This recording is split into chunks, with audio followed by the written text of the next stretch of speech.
Tonight is the anniversary of our first date, and I wanted to celebrate it by writing a song for you. Welcome to MsMojo, and today we're counting down our picks for the top 10 most romantic moments on The Big Bang Theory. I like you enough to start this relationship at the beginning, not in the middle. Where did you get a ring?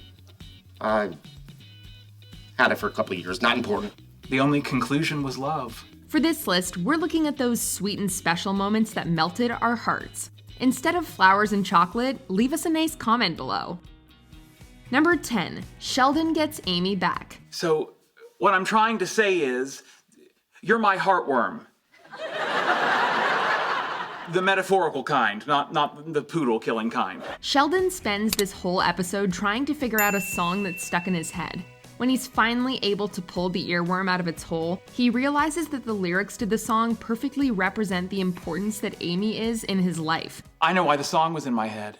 Why? It's about Amy. Sheldon had avoided getting back together with Amy in the past because of how hard it had been to get over her. But in that moment, it didn't matter. All that mattered was getting her back. So he marches right over to her apartment and tells her that she is his heartworm. It sounds bad, but trust us when we say that it's really sweet and romantic. Amy, if you want to be my girlfriend again, I really want to be your boyfriend. I really want that too. Good. Because I love you. Number 9, Raj goes Love Actually on Anu. Go away, Raj! What are you doing? I'm winning you back, Love Actually style. If anyone was going to try and win a girl back using something from a romantic comedy film, it was definitely going to be Raj. He probably considered holding a boombox over his head, but instead he goes with the Love Actually cue cards. The reference is lost on Anu, who never got any of his rom-com references. I don't know what that means. Really? You've never seen Love Actually? If you want to watch it right now, I'll just wait. But even she can't ignore the sweet romance in the gesture. Although it eventually takes a heartfelt speech and a cute final card to finally get her to agree to try again. Will you go out on a date with me? I don't know. Number 8, first time Sheldon and Amy say I love you. I really did think you looked pretty. You did? Yes. So much so that I started to panic. Well, you can relax. When the girls decide to put on a prom, Sheldon gets overwhelmed by the perceived pressures and coital assumptions that come with such an event. Thank you for understanding. Of course I understand. This leads to him having a panic attack and Amy having to reassure him that she just wants to dance with him and have a nice evening. She also picks this moment to tell him she loves him for the first time. But Sheldon, in an emotional revelation that we generally don't see from him, tells her first. I want you to know that you don't have to say it back. I know you're not ready, and I don't want you to say it just because social convention dictates I that love you too. This wasn't the first surprise I love you on the show, though. That honor goes to Penny, who, in a heated moment, accidentally let the words slip out. You know I love you, so will you please relax because you're driving me crazy? The words that Leonard and fans had been waiting years to hear. Number 7, the star necklace. Close your eyes, put out your hand, I got you something special. Come on, Howard, I'm not falling for that again. If movies, TV, and the diamond industry have taught us anything, it's that giving a woman the gift of jewelry is a very romantic thing to do. However, Howard took that basic premise and upped the romance factor by about 1,000 when he gives Bernadette a star necklace just days before heading off to the International Space Station. Oh, Howie, a little star, it's beautiful. Sure, on its own, it's a pretty necklace. But then he tells her that he's going to take the necklace with him on his trip so that when he returns, she'll have a star that's actually been in space. But I'm gonna have to get it back from you so I can take it to the International Space Station. That way, when I come home, you will have a star that was actually in space. Well, that romance is just, excuse the pun, out of this world. Number 6, Raj's library date. Oh, we're eating here?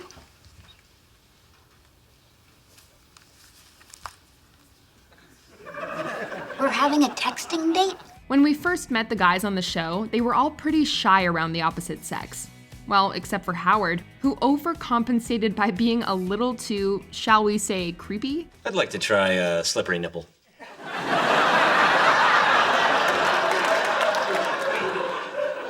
Okay, you're cut off. But none of them were more awkward around women than Raj, who for years couldn't even talk to them without being drunk. I can't believe I'm sitting here next to little Lalita Gupta. So when he meets Lucy, he's very sympathetic to her extreme social anxiety and does all he can to make her feel comfortable. And the most romantic thing he does with that in mind is his library texting date. As you're reading, it will help you remember I have an adorable accent. This idea is uber sweet and tailored so specifically to Lucy, showing just how much Raj cares and understands how she feels. Thanks for today.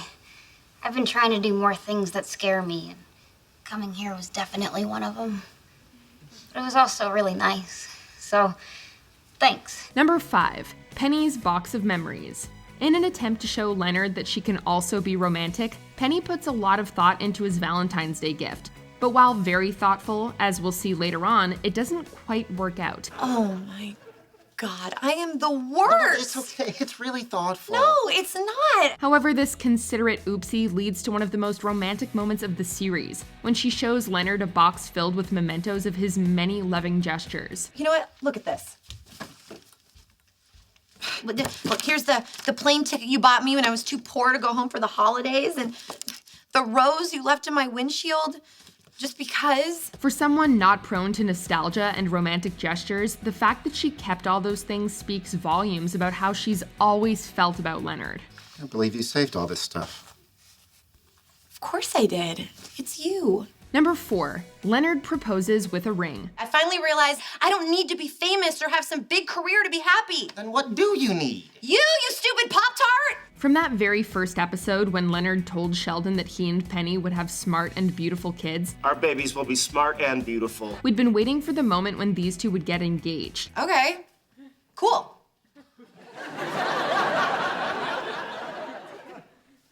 So is that it? Are we engaged? Yeah, I think so. However, when it finally happened, the moment is, to quote Leonard himself, Feels a little anticlimactic. "But have no fear, folks, the romance ninja is here to save the romantic day." Leonard reaches into his wallet, breaks out a ring, and gets down on one knee and proposes properly. It's hard to tell who's happier with the engagement, Penny and Leonard or the live audience. Penny, will you marry me? Oh my God, yes. Number 3, Sheldon proposes. In fact, that's when I started to really miss you. You know you just split an infinitive. Leonard's proposal is romantic, but Penny was right there, and he only had to travel a few feet to get down on his knee. Sheldon, on the other hand, had to travel across the country for his. And just like how the earworm had been the catalyst to him getting Amy back, this time it was a kiss from another girl that propelled him thousands of miles and onto his knee at Amy's door. I'm currently in a relation. What makes the moment even better is that we, the audience, didn't know what he was going to do until he did it. Amy. Amy. Amy. We didn't even know where he was going until we heard 3 knocks on Amy's door.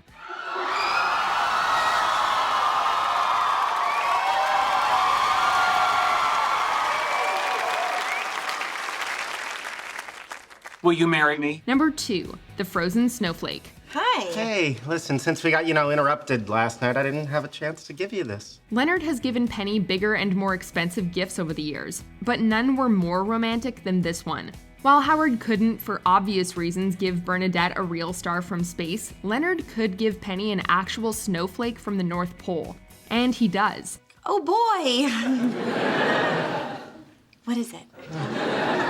It's a snowflake from the North Pole. The romance ninja even makes sure to preserve the snowflake in a special solution so that it would last forever, like his love for Penny. He didn't actually say that last part, but in our hearts and minds, it was totally implied.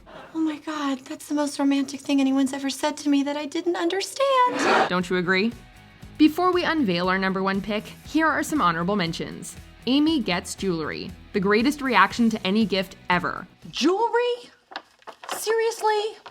Sheldon, you are the most shallow, self-centered person I have ever met. Do you really think that another transparently Oh, it's a tiara! A tiara! I have a tiara! Put it on me, put it on me! Penny's Valentine's Day effort. Yes, Leonard already has the book, but Penny truly tries. And I finally found something to show you how much I love you.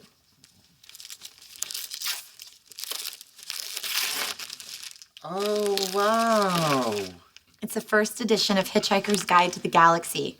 I remember it was your favorite book growing up. Sheldon and Amy's first kiss. Valentine's Day dinner on a train leads to a kiss. Now let's gaze into each other's eyes. You blinked, I win. Let's see, what's next? Oh, kissing's romantic. Leonard buys Penny a car. He shows that he supports her dreams. This isn't your car? I know. I thought we'd take yours. I don't understand. It's nothing fancy, but it'll get you to auditions, and at least for now, you don't have to go back to waitressing. Sheldon's Spider-Man speech. Spider-Man saves the day again. When I look in your eyes, and you're looking back in mine, everything feels not quite normal. Because I feel stronger and weaker at the same time. Before we continue, be sure to subscribe to our channel and ring the bell to get notified about our latest videos. You have the option to be notified for occasional videos or all of them. If you're on your phone, make sure you go into your settings and switch on notifications. Number 1. Howard's song for Bernadette. If I didn't have you, life would be blue. I'd be Doctor Who without the TARDIS. Howard's star necklace came up short to Leonard's snowflake on our list. However, Mr. Wolowitz pulled ahead of everyone and into the number 1 spot with the song he wrote for Bernadette on the anniversary of their first date. I'd be an atom without a bomb, a dot without the com, and I'd probably still live with my mom. Things don't quite go as planned when an accident at work forces Bernadette into quarantine. But Howard brings his keyboard and his backup singers to the hospital and sings her a song that is both super romantic and super catchy. Ever since I met you, you turned my world around. You supported all my dreams and all my hopes. It makes Bernadette cry, and we aren't afraid to admit it has us tearing up as well. I couldn't have imagined how good my life would get from the moment that I met you, Bernadette. Do you agree with our picks? Check out this other recent clip from MsMojo and be sure to subscribe and ring the bell to be notified about our latest videos.